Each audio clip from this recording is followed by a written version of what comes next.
Work, you piece of shit.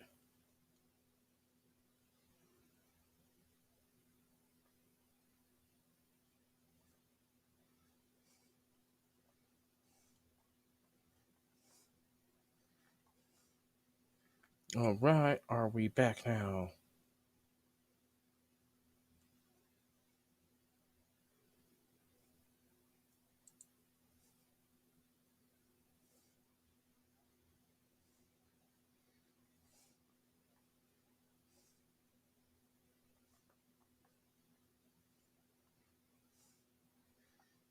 All right.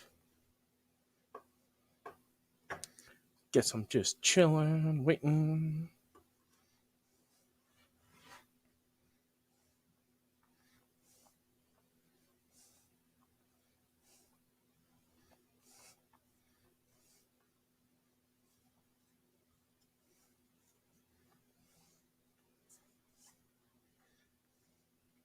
I think we finally got YouTube, Instagram, TikTok, Twitch, and Facebook all going at the same time here.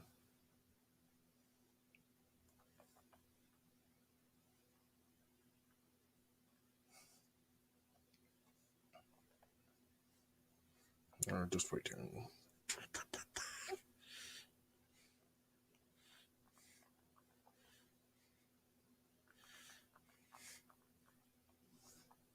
Or wait, middle. Right.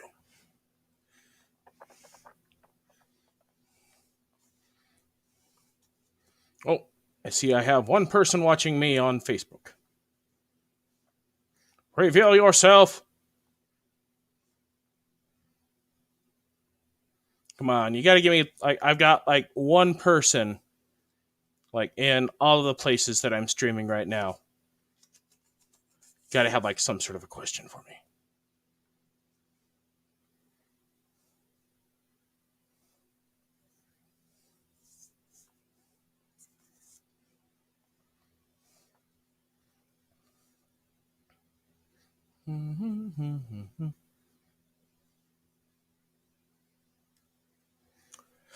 All right.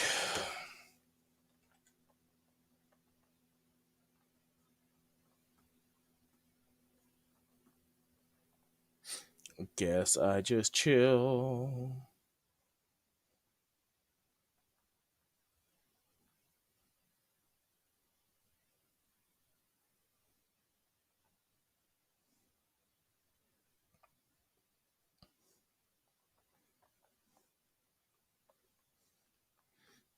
I'll get somebody watching. And I'm burning up my free minutes using this fucking app. And I'm gonna have to start paying for this eventually if I keep using it.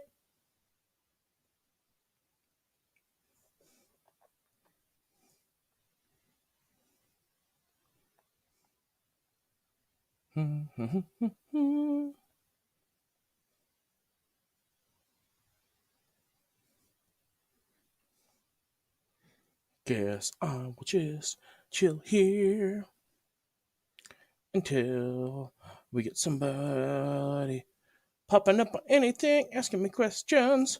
Oh, hey, we have Steel Blue on Twitch. How's it going? So, I do tarot and astrology.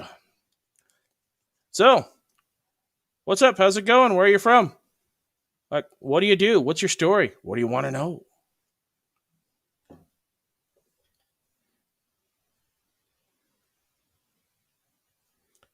Well, so far you are my one and only viewer that I've got across. Oh, okay. Well, it's saying I've got 0 viewers now, so I guess I do not have Steel Blue on the line anymore. Oh, hey, we still have Steel Blue. So, what you got for me?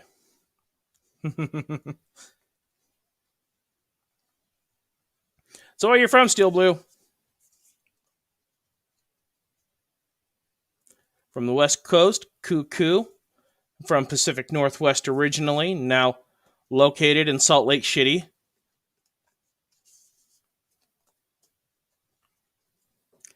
And we've got a CJ as well.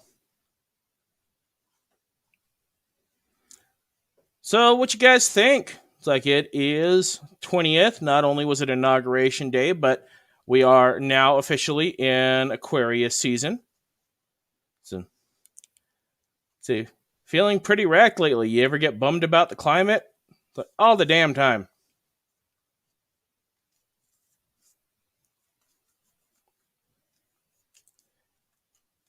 Any advice from us from the tarot or the ether in general? Well, I'll just go ahead and pull a card randomly. The deck that I'm using today, it is the Guillermo del Toro tarot deck. So, put in a pre-order for this a long time ago. Finally came in about a month ago or so. I'll give it 3 out of 5 stars because they have a lot of awesome artwork on like the major arcana and like the kings, queens, and pages and knights, but they cheaped out with all of like the standard like wands cards and whatnot, and just did like crappy like, oh, it's just a picture of some branches instead of like actual artwork. So yeah, in Salt Lake City we haven't really had winter yet, but okay, so we have a question. What is Aquarius season? So Aquarius season, that goes from January 20th to February the 18th. So if you're born during that time at all, then your sun sign is an Aquarius, and Aquarius season is usually typified by progressive ideals. Humanitarian is bringing humanity forward into the future. Can be a little bit cold and unemotional sometimes. The joke that I kind of make there is that, we start off like around like December 20th to February 20th is Capricorn season. That's when it's all about like getting to work, setting your intentions, like figuring out like what your resolutions are going to be for the new year. Aquarius season is when you actually like want to buckle down and start actually like doing the work. And then Pisces season is typically when we give up on our New Year's resolutions because we get stuck on our hands and just become lofty and idealistic. So, general advice from the tarot. Okay. So, I've got the Lovers upside down. So, and this seems to be just the general theme about like 90% of all the readings I do in general. It's always like love and relationships and am I going to meet the one and so on and so forth.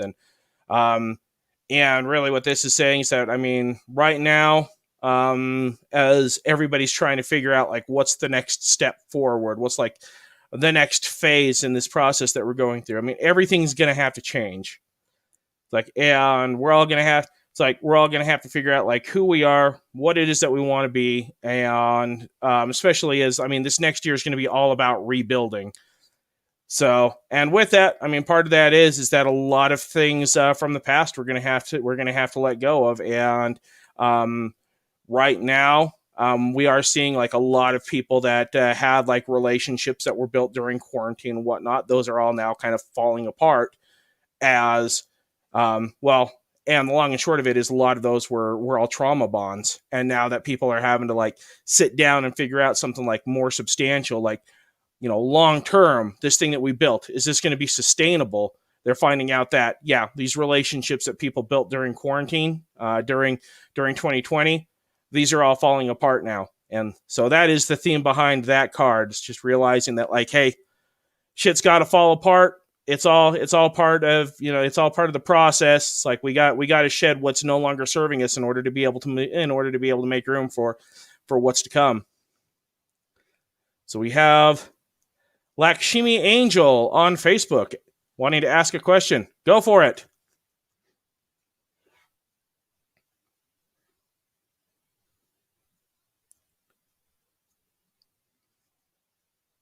So in Steel Blue saying, are there any dates this month or Aquarius season we should look for?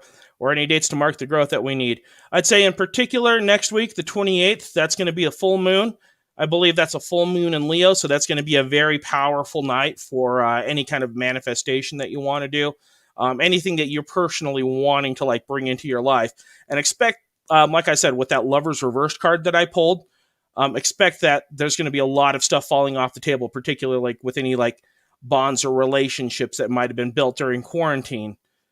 And with that, it's once that full moon comes around, that's going to be a good night for you to sit down. Like, hopefully you would have realized some of the lessons that you need to know and really be able to focus on what is it that I want to manifest going forward? What energy do I need to bring into my life?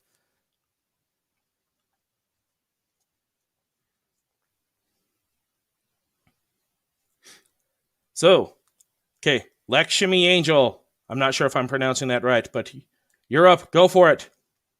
What is your question?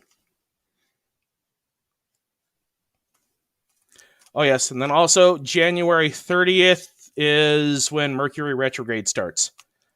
So be wary of Mercury retrograde. Expect that there's going to be a lot of miscommunications, car troubles, things just not working. It's the nature of the beast. So, could you talk about maybe any kind of ceremony to perform on the 28th? So, I'd say cord cuttings would be a good, if you're familiar with that at all, if you're planning on doing any kind of a cord cutting ceremony, 28th would be the best time to do that. That's all about kind of taking a look at the energy that surrounds you and what's holding you back and what you... Asha says, why did I just shout fuck when you said January 30th? Like, because it's Mercury retrograde. I'm sorry. So, but yes, cord cutting. That would be a good thing to perform on the 28th. That's entirely about severing from yourself energies that are no longer serving you and things that are holding you back. And I'd say any kind of manifestation. If you're into like crystals and things like that, usually like full moons, especially like a full moon in Leo, it's a good night to like put out your crystals and your moon water and get those charged for other ceremonies that you might be doing and whatnot. But the 28th is going to be a good night for manifestation. So really focus on what it is that you want to bring into your life. I'd say other kinds of magics and ceremonies that might be good. That might be good to do that night. Sigil magic, creating like custom sigils and like charging those in order to, because basically what you're doing there is you're just kind of creating like an emblem or a logo that represents an idea of that you want to start bringing into your life. And then once you've created that sigil, then you pretty much just like put that over everything everywhere, so that it's constantly in your face and you're constantly like focusing on that and trying to bring that into reality.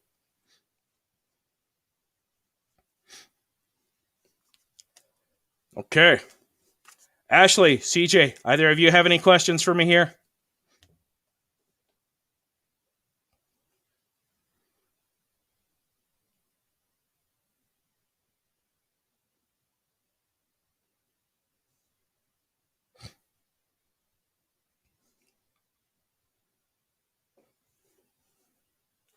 It has become very quiet all of a sudden.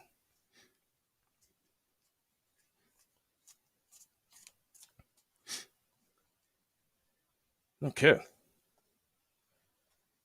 So we have Laura Darren jumping in the conversation. So, Laura, you have any questions for me?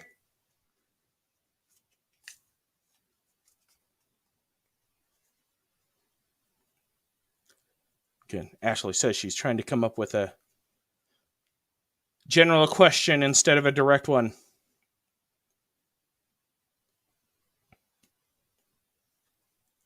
Yeah, I'd say in general, like coming up here February, it's gonna be pretty interesting. We're gonna have, and all of these planets, like they're all gonna be in Aquarius as well. So I mean, this tells you a lot about kind of and when we take a look at just what's going on in the world right now, makes complete and total sense. That we're that we're in the age of Aquarius and we're going into Aquarius season. When I talk about how like Aquarius is typically focused around progress, humanitarianism, bringing humanity forward into the future. It's like what's one of the first things that we see as soon as the new president steps into office. We're, first thing right out of the gate, we're rejoining the Paris Accord. We're rejoining the World Health Organization. And we can expect there are still like forces at play that are going to go down kicking and screaming. But ultimately, the stars have all aligned. It is said, this is a new era. This is a new time for like new progressive thoughts and for new ideas. And the old ways are going to have to die. And they're going to go down kicking and screaming. And I expect, especially during Mercury retrograde, we're probably going to see some extremist action at that point. Because anytime that you have an idea that's dying and going out, it becomes a lot more violent and a lot more extreme as it goes out. And I'd say by and large, they've been deplatted. We have a large portion of our population that, whatever side of the aisle you stand on, they've been deplatformed. And their numbers are kind of dwindling, but the few diehards expect that there are going to be a few people that are going to do some pretty radical things to try to get their point across, especially during Mercury retrograde season. So it says, for those born in Capricorn season, what are their strengths and their opportunities right now? I'd say right now, up until February 1st, Venus is in Capricorn right now. So anybody that has strong Capricorn placements, now is going to be a good time to be focusing on any kind of romantic entanglements or your love life or family issues, things like that, and strengthening whatever you have there. So I'd say if you're a Capricorn, now till February 1st, if you're single, now's probably a good time to jump on the dating apps and start swiping right. If you're taken, then now's going to be a really good time to sit down with your partner and start like discussing long-term plans and what your guys' goals are going to be for 2021 as a couple.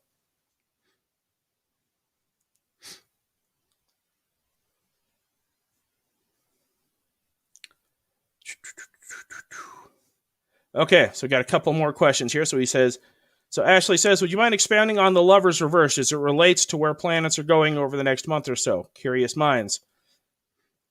So I'd say with that, because we do have Venus in Capricorn right now, and that's the themes there as far as family and love life. It is all going to be about practicality, planning for things for the long term. But as that goes into Aquarius here on February the 1st, then the themes there surrounding just the general atmosphere surrounding like romance, people's love life, people's family life, and things like that. That's when it starts to become about like, okay, well, what are the outside influences? What are the things? Because the relationship isn't just the two of you, or, well, I mean, it's the 21st century, so it's not just the two of you, the three of you, the nine of you, whatever dynamic it is that you've got going on there romantically, or whatever your family dynamic is. It's going to be serious focus on what's going on in the outside world and how is that affecting what we've got going on here, and what are our plans to be able to navigate through this. And like I said, right now, I mean, especially with the influence that we have with Uranus and how that's Uranus has been square Mars. It's been square. It's been. I'd have to take a look. I think Uranus has either been conjunct or, I think it's been conjunct Mars, but then it's been square both Jupiter and Saturn.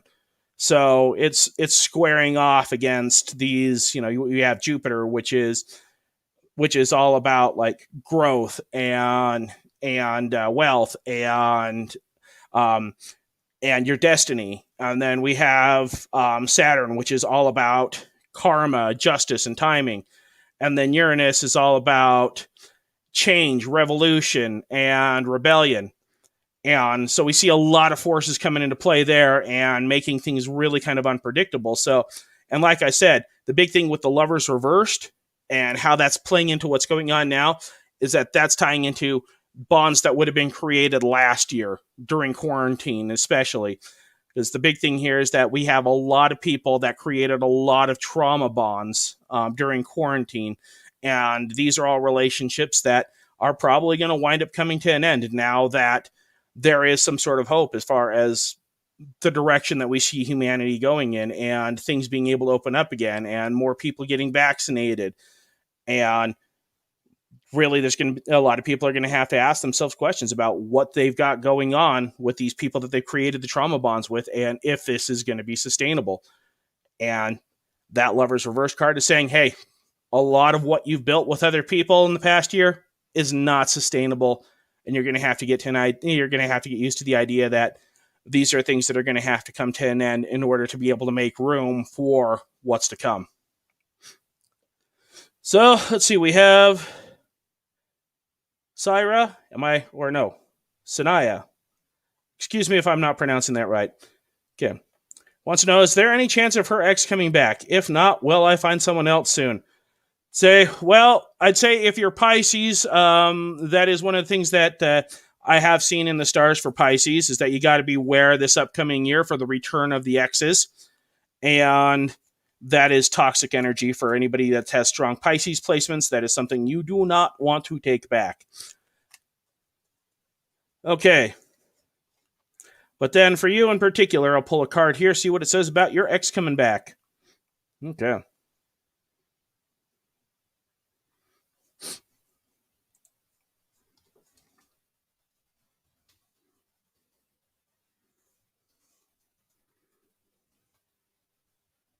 So,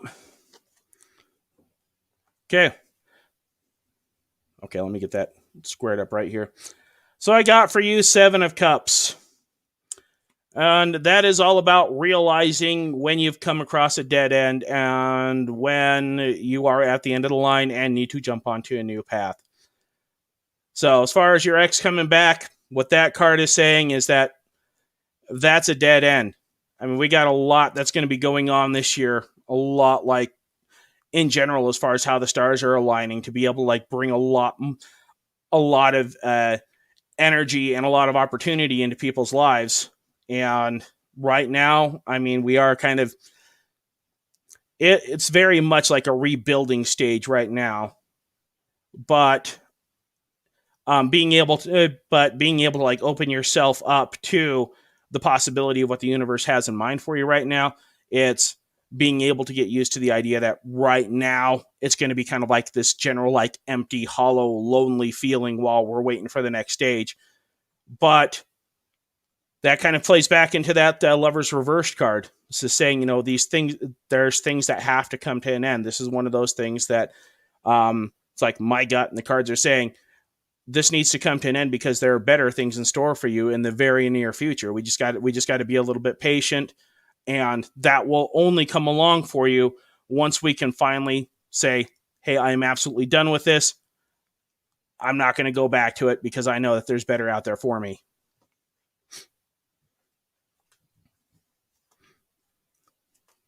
Okay. You got anything for me there, CJ?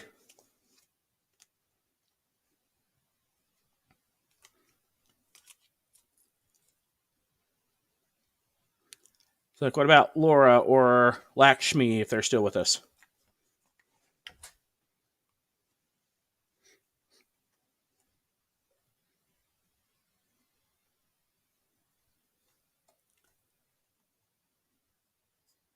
So, Still Blue saying, I'm having a hard time connecting.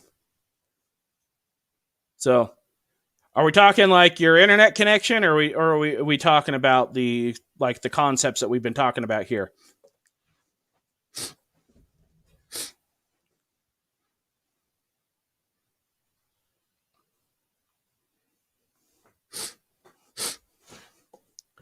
And I dropped a couple of my cards.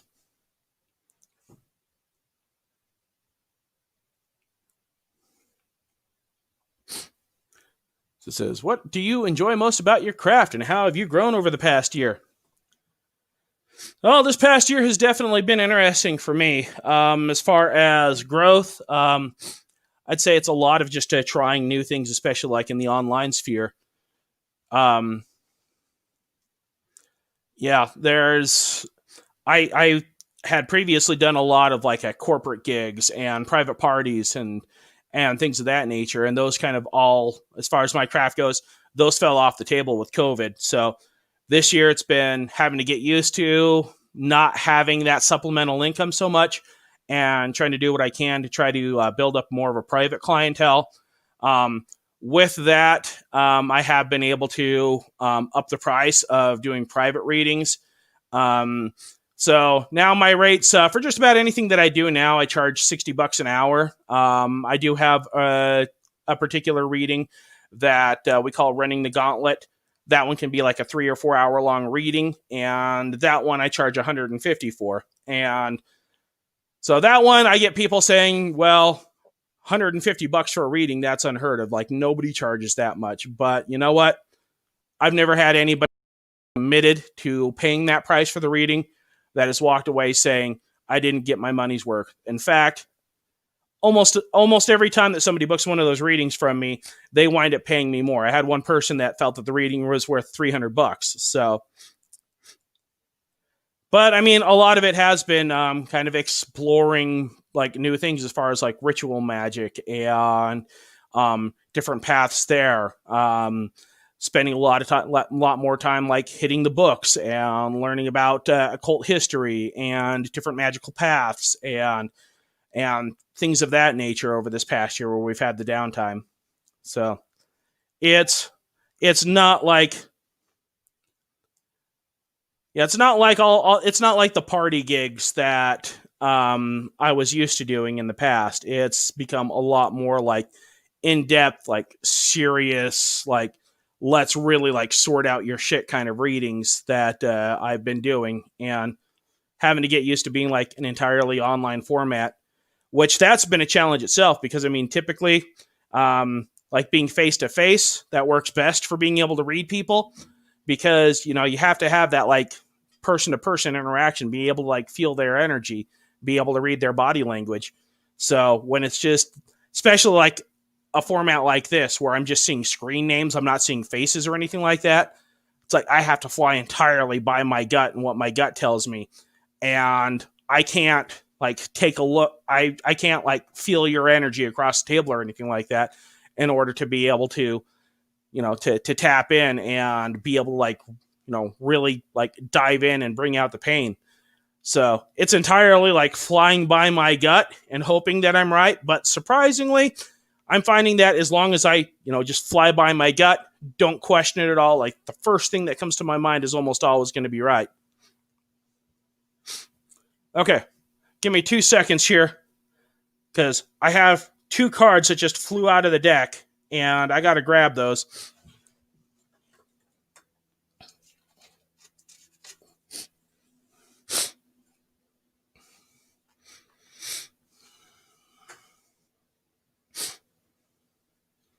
Okay. So, and with this, I say, you know, everything happens for a reason. So these 2 cards that just jumped out. So I've got 5 of Wands. And, well, this one says the Ace of Discs, or basically the Ace of Pentacles. So I'm not sure if this is like geared towards all of us in general, or if this is geared towards me with those cards that decided to jump out. But I want to say whoever this resonates with, this is basically the scene that this is painting here is that there's going to be conflicts as far as the workplace or as far as trying to like jump ship to another financial opportunity. So, and I think with that, it's more just saying, hey, be prepared for this. Like, understand, like, you're going to be presented with this new financial opportunity, but make sure that you're not jumping in half cocked. Make sure that you come prepared, that you're bringing all of your weapons to the table, and understand that there is going to be a conflict here. There is going to be a fight in order to get what it is that you want.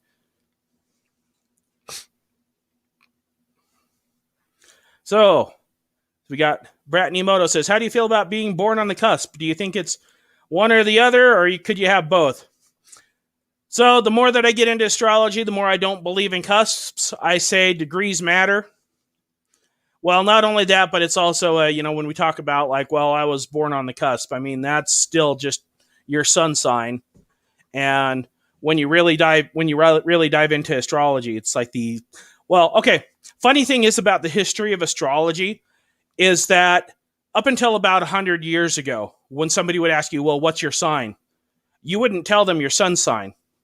So somehow like something changed in the last 100 years to where now everybody's only focused on the sun sign. But before that, everybody, like when they were just picking the one thing to focus on, they would be focusing on the rising sign. Because your rising sign, that's the face that you present to other people. It's, if you were to say, okay, well, guess what my sign is, even the best astrologers probably wouldn't be able to like take a look at you right off the bat and be able to guess your sun sign. But if they were to guess anything, they would probably be able to guess your rising sign. So saying, well, I was born on the cusp, I'm like, okay, well, that's your sun sign. The sun sign only tells us a little bit about like at your core, like what your core values are. But overall, as far as like fully understanding, okay, well, if I'm going to be doing like a quick breakdown of somebody's natal chart to be able to get like a really good idea about like who that person is and what it is that they're really all about. Okay, yeah, sun sign, that's going to be a little bit. But the big things that I'm going to be looking for are going to be rising sign. That's the face that they present to everybody. Moon sign, that's what drives their emotions. North node, that really tells you kind of like that's, this person's destiny, what it is that they're supposed to be doing in this life. And because like I said, about 90% of everything that I do when people are coming to me wanting a reading or whatnot, it's going to be romance and relationship based. Big things I'm going to be looking for there are going to be Venus and Mars placements. So your Venus placements on your natal chart, that explains what it is that you're attracted to, what it is that you're going to be looking for in a relationship. And then your Mars placement, that tells us what it is that attracts other people to you. It's like when people, like if somebody becomes romantically interested in you, these are the things that they're looking for. And these, your Mars placements and what house Mars is in, those are the traits that you have that make you attractive to other people. Okay. So let's see. So we have Cecile says, okay. So I guess Cecile was saying that those two cards that jumped out of the deck with, Five of Wands and the Ace of Pentacles, she's saying that resonates to her and that would have answered the question. She says, sorry, my question was about the recent card saying prepare for work tensions, financial area turmoil. Did those two cards like answer your questions there?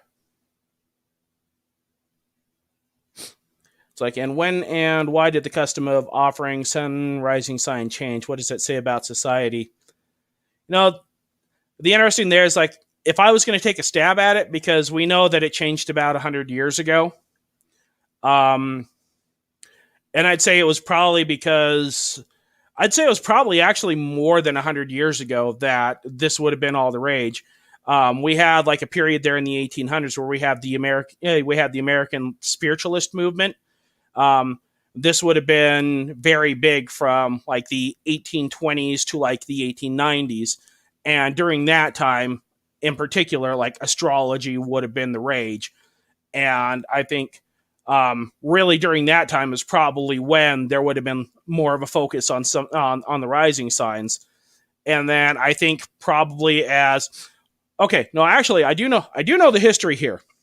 Yeah, so that would have been when, the focus would have been on the rising signs, but it was actually newsprint. And as we went into like, the 1920s and moving forward there where just like daily publications became more the rage. And we had all of these different like all of these different newspapers and magazines, and they were all scrambling to try to find content in order to fill their pages, in order to be able to keep printing.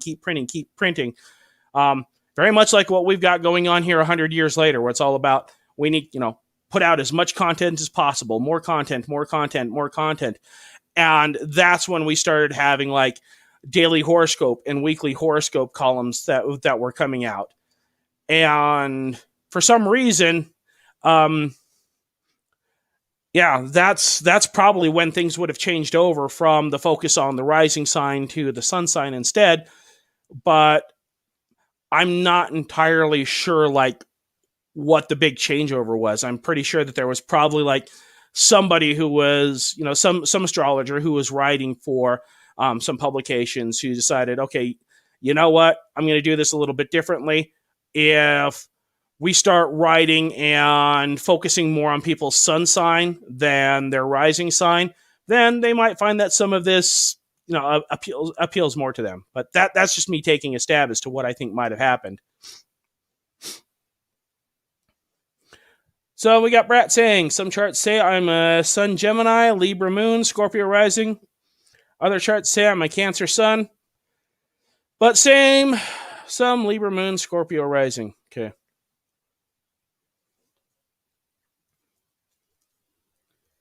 So let's see here. So, okay. Yeah, I'd say with that, the big thing that I would be looking for would be I would actually have to pull up your actual natal chart and see, because like I said, with the sun signs, I don't believe in cusps. I say degrees matter, and I would have to take a look and see, okay, like by like even if it's just like a few degrees, which way is the scale tipping?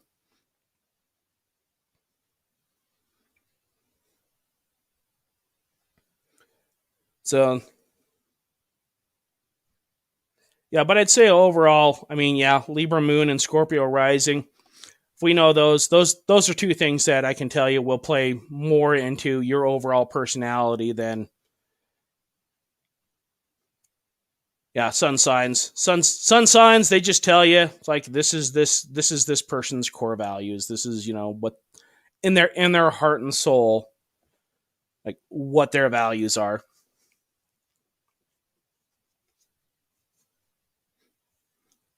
So okay, so we got Carrie Mosley joining us on TikTok.